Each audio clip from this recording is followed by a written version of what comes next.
इसके अलावा एक और देखने में आया है कि मेरे पास 1-2 पेशेंट ऐसी आई हैं कि उनको अब लगता है कि चिड़िया उनकी दीवार पे बैठ गई, उनका घर गंदा हो गया।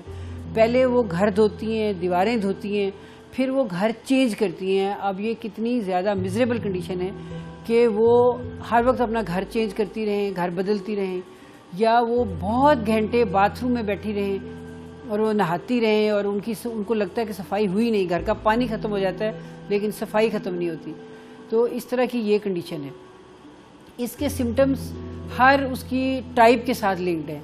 मसलन जिसको हाथ धोने की बीमारी है वो बार बार हाथ धोता है, उसके हाथ गल जाते हैं। जिसको लगता है कि उसका दरवाजे गंदे हैं, हर चीज़ गंदी है, तो हाथों के बजाय कोनियों से दरवाजे खोलेगा। आपने अक्सर देखा होगा कई लोग ऐसे होते हैं, ऑफिस में एंटर हो तो कोनी से दरवाज़ा खोलते हैं, हाथ नहीं लगाते, या एक उंगली से यूं करके दरवाज़ा खोलते हैं। वो इस तरह के लोग ऑब्सेशन का शिकार होते हैं। बीच में वो इसको हाइड करते रहते हैं, छुपाते रहते हैं, या उसको लगता है कि जी उसकी सफाई नहीं हुई तो बार बार नहाती रहती है, तो बेचारी अल्टीमेटली बाथरूम का हिस्सा बन जाती है।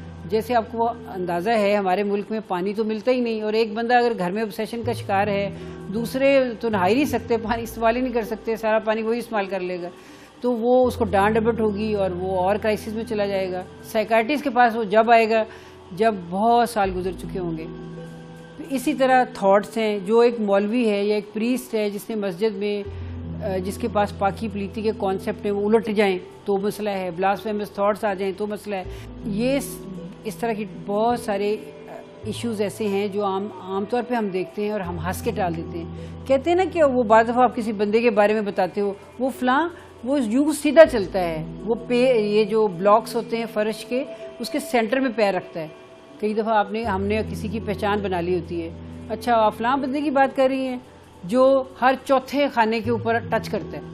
ये भी एक किस्म की ऑब्सेशन है कि उन्होंने ख़ास किस्म के लफ्ज़ बोलने हैं, ख़ास तरह का एक लफ्ज़ मुंह से बार बार अदा करना है, हर चौथे लफ्ज़ के पास यूसी कहना है या कोई और एक फ़िक्रा बनाया हुआ उसको रिपीट करना है। अगर नहीं करते तो उनको एंग्जाइटी होती है, तो वो उसकी पहचान सी बन जाती है कि अच्छा इसमें ये है। और अक्सर ये भी एक यूरोप में ज़्यादा देखने में आया, हमारे यहाँ कम है, चूँकि हमारे यहाँ फ्लोर उस तरह के नहीं है कि कोई बंदा ऐसे चलता है कि वो लाइन पे पाँव रखता है, कोई बंदा ऐसे चलता है कि वो बीच में पाँव रखता है, तो उसने एक खाने से दूसरा खाना क्रॉस करना है, उसने कोशिश करनी है कि वो उसका पाँव लाइन पे ना आए। ये सारे मसले हैं जो ऑब्सेशन को कंपल्शन तक ले जाते हैं। अगर एक बंदे की मेटिकुलस पर्सनैलिटी है, अगर एक बंदे की ऑर्डरलीनेस है, मतलब उसको सफाई का बहुत ख्याल है, वो चीज़ों को हमेशा सीधा रखता है, दीवार पे लगी हुई तस्वीरें वो नहीं चाहता टेढ़ी नज़र आएँ, एक एंटर होते ही कमरे में देखता है कि चीज़ें डिसऑर्डर्ड हैं तो वो उनको ऑर्डर में कर देता है, तो इसको हम क्या कहते हैं, ऑब्सेसिव पर्सनैलिटी।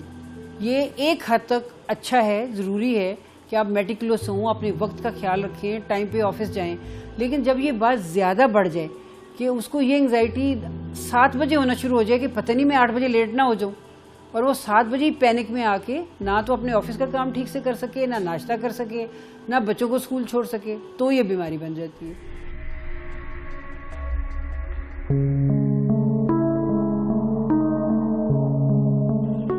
अब इसको डायग्नोज कैसे करना है? एक तो सबसे पहले ये मरीज़ खुद जो है उसको, अगर वो घबराए ना, डरे ना, तो उसे खुद ही डॉक्टर के पास आना चाहिए कि जी मुझे ये वहम रहता है, जो इर्रेशनल है, जो रियलिटी से जिसका ताल्लुक नहीं है, मुझे लगता है कि मेरे हाथ गंदे हो गए। वो किसी से हाथ नहीं मिला सकता, वो दरवाज़ा हाथ से नहीं खोल सकता, वो चीज़ों को हाथ से नहीं पकड़ सकता। ये भी ज़रूरी है कि आप खाना खाने से पहले हाथ धोएं, हाथ धो के खाना खाएं, लेकिन अगर आप हर काम करने के बाद हाथ धोने चले जाएं, हाथ मिलाने के बाद हाथ धोने चले जाएं, गिलास पकड़ के पानी पिए तो हाथ धोने चले जाएं, तो ये प्रॉब्लम है, तो ये बीमारी है। तो यही इसका एक सिम्टम है, ये इसकी डायग्नोसिस ये है कि आप इसको ऑब्सेशन समझें और साइकियाट्रिस्ट के पास आएं।